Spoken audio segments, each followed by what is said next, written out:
Hello అండి, నమస్తే. Welcome back to my channel సౌజీతాక్షు వ్లాగ్స్. మనకు పనికిరాని వస్తువులను ఏ విధంగా ఇంటి అవసరాలకు ఉపయోగించుకోవచ్చో చూద్దామండి. వీడియో కంటిన్యూగా చూడండి. మీకు నచ్చితే లైక్ చేయండి, ఫ్రెండ్స్ అండ్ ఫ్యామిలీ మెంబర్స్కి షేర్ చేయండి. ఈ విధంగా మనము బట్టలు తీసుకున్నప్పుడు ఇలా కవర్స్ అయితే వస్తాయి కదా, వాటిని పడేయకోకుండా అటు సైడ్ ఇటు సైడ్ ఎడ్జెస్ కట్ చేసుకోండి. ఈ విధంగా ఒక సైడ్ అయితే కట్ చేసుకుంటే ఓపెన్ అవుతుంది కదా, ఈ విధంగా మిడిల్లో అయితే ఫోల్డింగ్ చేసుకోండి. అంటే 4 మడతల మీద ఇలా ఫోల్డింగ్ చేసుకోండి. ఎక్స్ట్రా ఇటు సైడ్ ఉంటుంది కదండి, ఈ సైడ్న ఈ విధంగా కరెక్ట్గా కట్ చేసుకోండి. సో నెక్స్ట్ అయితే ఈ విధంగా లేయర్స్ అయితే మనకి మినిమం ఒక 5 నుంచి 7 వరకు అలా వస్తాయండి. ఎన్ని లేయర్స్ వచ్చినా కూడా మనకి చాలా బాగా యూస్ఫుల్ అవుతుంది ఇదైతే. సో ఈ విధంగా కట్ చేసుకున్న తర్వాత దీన్ని ఇలా పిన్స్ చేసేయండి.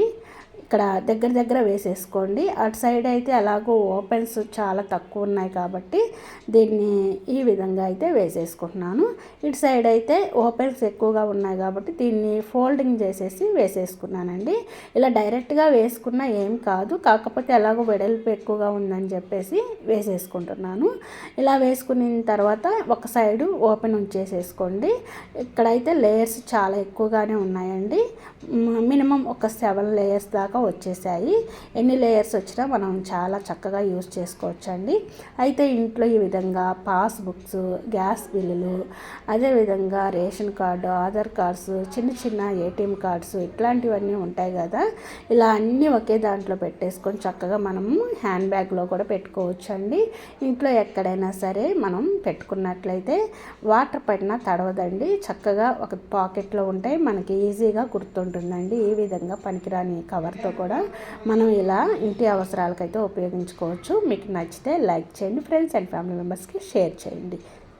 నెక్స్ట్ టిప్ అండి, ఇక్కడ చూడండి. ఈ విధంగా 10 రూపీస్ నోట్స్, 50, 100 రూపీస్ ఇలా నోట్స్ ఉంటాయి కదా, ఎవరైనా మనకి ఇస్తారు, లేకుంటే మనం ఎవరికైనా ఇవ్వాలి అంటే తీసుకోరు. ఎందుకంటే ఈ విధంగా ఒక చోట కట్ చేసి ఉంటుంది, అంటే చిరిగిపోయి ఉంటుంది. ఇలా చిరిగిపోయిన నోటు వేరే వాళ్ళు తీసుకోరు, కానీ ఒక్కొక్కసారి మనమే బై మిస్టేక్ తీసుకుంటాం. అలా తీసుకున్న దాన్ని మనము అంటించాలి అంటే ట్రాన్స్పరెంట్ టేప్స్ ఉంటాయి కదా, ఆ టేప్ పెట్టి అంటిస్తూ ఉంటాం. ఒక్కొక్కసారి మన దగ్గర ఆ టేప్ లేకపోయినా ఈ విధంగా క్యాండిల్ ఉంటుంది కదండి, దీన్ని వెలిగించేసేయండి. ఇది కొంచెం వెలిగిన తర్వాత ఆ వేడికి ఇది కరుగుతుంది కదా, ఆ కరిగిన ద్రావాన్ని అంటే అది ఉంటుంది కదండి క్యాండిల్ది, అది ఎక్కడైతే చిరిగిందో అక్కడ వేసేసేయండి.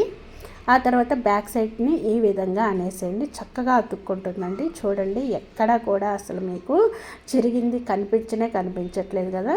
సో ఈ విధంగా అయితే మనం ట్రాన్స్పరెంట్ నోటు వేసినా కూడా వేసాము అని తెలుస్తుంది, కానీ ఇది వేయటం వల్ల వేసినట్లు కూడా అస్సలు కనిపించదండి. సో ఒక్కసారి అయితే మీరు ట్రై చేయండి. ఇంట్లో ఎన్ని చిరిగిపోయిన నోట్లు ఉంటే అన్నిటికీ ఇలా వేసేసి చక్కగా మీరైతే ఇది ఎవరికైనా సరే ఇచ్చినా కూడా కనిపెట్టుకోకుండా తీసుకుంటారు, చిరిగింది అని కూడా అనుకోరు. చూశారు కదా. నెక్స్ట్ టిప్ అండి, ఇక్కడ చూడండి. మనం పిల్లలకి రోజు కూడా రిబ్బన్స్ అయితే వేస్తూ ఉంటాము. అయితే ఈ రిబ్బన్స్ మనం తీసిన తర్వాత ఈ విధంగా బాగా ముడతలు పడిపోయి ఉంటాయండి. ఈ ముడతలు పోవాలి అంటే చక్కగా మనము ఈ విధంగా అంటే అస్సలు పోవు. సో మళ్ళీ దగ్గరకు వచ్చేస్తాయి కాబట్టి ఇక్కడ నేను చూపిస్తున్నాను చూడండి. ఇదైతే చాలామందికి తెలియదన్న విషయం నాకు తెలిసింది. ఎందుకంటే మా పక్కన ఒక ఆమె ఉంది, ఆమె చూస్తుంది అనమాట. రోజు నేను ఈ విధంగా ఫోల్డింగ్ చేస్తుంటే తను అంటూ ఉంటుంది, ముడతలు ఉన్నప్పుడు ఇలా ఫోల్డింగ్ చేస్తే పోతుందంట. నాకు తెలీదు, చాలా దగ్గరికి వచ్చేసి బాగా అసలు తాడులాగా అయిపోయింది. ఏం చేయాలంటే ఐరన్ చేసుకోవచ్చు. ఇలా ఫోల్డింగ్ చేసుకుంటే సమోసా ఆకారం లాగా వస్తుంది. ఇది మనం అలా పెట్టేస్తే ఇంకా ముడతలు ఉండవు, చక్కగా నీట్గా ఉంటుంది అని చెప్పాను. అయితే నాకు తెలిసిన విషయం ఏంటంటే ఇంత చిన్న టిప్ కూడా తెలియని వాళ్ళు చాలామంది ఉన్నారన్న విషయం అయితే తెలిసిందండి. సో అందుకే ప్రతి ఒక్కరికి ఒకవేళ తెలియని వాళ్ళు ఎవరైనా ఉంటే యూస్ఫుల్ అవుతుందని మీకు షేర్ చేస్తున్నాను. అయితే ఇక్కడ మీరు ఒకవేళ ఐరన్ చేయాలి అనుకుంటే పైన న్యూస్ పేపర్ పెట్టి దాన్ని కొంచెం ఫోల్డింగ్ అంటే దగ్గరికి తాడులాగా అవుతుంది కదా, దాన్ని వెడల్పు చేసుకుంటూ మనం ఐరన్ చేసుకుంటే ముడతలు పోతాయి, నీట్గా ఉంటుంది. ఒకవేళ డైరెక్ట్గా దాని మీద పెట్టి మీరు ఐరన్ చేశారనుకోండి, అది సిల్క్గా ఉంటుంది కాబట్టి అంటుకుపోయి కాలిపోతుంది.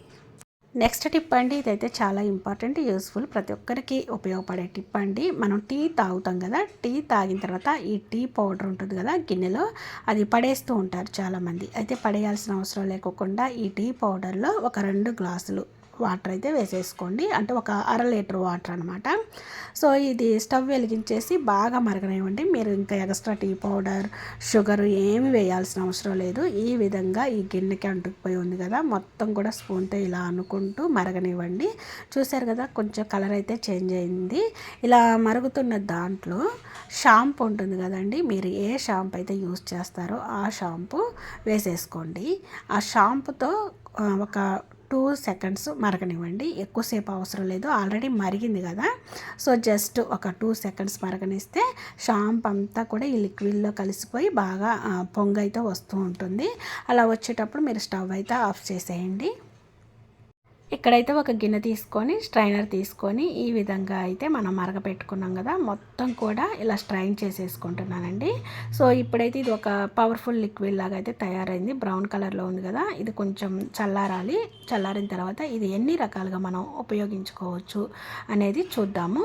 ఇక్కడ చూడండి, మన ఇంట్లో అయితే main doors, kitchen doors, Windows అన్నీ ఉంటాయి కదా. అయితే మనం ఇలా వేసి తీయటం వల్ల డోర్స్ పట్టుకుంటాం కదా, అక్కడ గడి ఉంటుంది కదా, అది కూడా పట్టుకుంటాము. మన చేతికున్న డస్ట్ మరకలు, అలాగే జిడ్డు మరకలు, ఇవన్నీ కూడా దీనికి టచ్ అయిపోయి బ్లాక్గా అయిపోతాయి అన్నమాట. ఆ మరకలు పోవాలి అంటే మనం ఎన్నో రకాల లిక్విడ్స్ అయితే బయట మనీ పెట్టి కొంటూ ఉంటాం. అలా కాకుండా ఇంట్లోనే చాలా సింపుల్గా మన ఇంట్లో ఉండే వాటితోనే, కొన్ని వేస్ట్ అని పడేసే వాటితోనే ఇలా లిక్విడ్స్ తయారు చేసుకొని ఈ విధంగా అయితే క్లీన్ చేసుకోవచ్చు. ఇక్కడైతే మీరు గమనించండి, చక్కగా ఇక్కడ ఉన్న మరకలన్నీ కూడా చాలా సింపుల్గా రిమూవ్ అవుతున్నాయి. ఇక్కడైతే మీకు డోర్కి కనిపించకపోయినా ఇక్కడ చూశారు కదండి, గడపకి ఎలా బ్లాక్గా ఉందో, ఇదంతా కూడా రుద్దుతున్నప్పుడు పోతుంది కదండి, చూశారు కదా. ఇలా సింపుల్గా అయితే మనం రిమూవ్ చేసుకోవచ్చు అండి. ఈ విధంగా మనం ఈ లిక్విడ్ని డోర్స్కి, విండోస్కి కాదండి, ఇంట్లో ఏదైనా వుడ్ టేబుల్స్ ఉంటాయి కదండి, అంటే dining table, dressing table, bed మంచం, ఇవన్నీ కూడా షైనింగ్ కోల్పోయి ఉంటాయి కదా, వాటికి కూడా ఈ విధంగా ఈ లిక్విడ్ని యూస్ చేసినట్లయితే షైనింగ్తో తలతల మెరిసిపోతాయండి. ఇక్కడ డోర్స్ అయితే మీకు చూపిస్తాను, ఎంత తెల్లగా తలతల మెరిసిపోతుందో చూశారు కదా. ఒక్క మరక కూడా లేదండి, షైనీగా కొత్త వాటిలాగా ఉంది కదా. ఇంట్లో ఉన్న డోర్స్, విండోస్ అన్నీ కూడా ఈ విధంగా క్లీనింగ్ చేశాను. ఇంకా లిక్విడ్ అయితే మిగిలి ఉంది, అది వేస్ట్ అని పారిపోయిపోకుండా ఇలా టాయిలెట్ సింక్ ఉంటుంది కదా, ఆ సింక్లో వేసేసి మొత్తం నీట్గా రుద్దేసినట్లయితే తలతల మెరిసిపోతుందండి. బేషన్ మరకలు పడి ఉంటాయి కదా, ఆ మరకలన్నీ పోతాయి. ఒక్కసారి అయితే మీరు ట్రై చేయండి. సో ఈరోజు టిప్స్ అయితే ఇవ్వండి. మీకు నచ్చినట్లయితే లైక్ చేసి ఫ్రెండ్స్ అండ్ ఫ్యామిలీ మెంబర్స్కి షేర్ చేయండి. ఫస్ట్ టైం మన ఛానల్ ఎవరైనా కొత్త వాళ్ళు చూస్తున్నట్లయితే సబ్స్క్రైబ్ చేసుకొని పక్కనే ఉన్న బెల్ ఐకాన్లో ఆల్ బటన్ యాక్టివేట్ చేసుకొని నేను వీడియోస్ అప్లోడ్ చేయగానే ప్రతి నోటిఫికేషన్ రూపంలో మీ ముందుకు వస్తుంది, మీరు మిస్ అవ్వకుండా ఉంటారు. Don't forget my channel. By by, take care. ఇంకొక మంచి యూస్ఫుల్ ఇంట్రెస్టింగ్ వీడియోతో మీ ముందుకు వచ్చేస్తాను. Thanks for watching.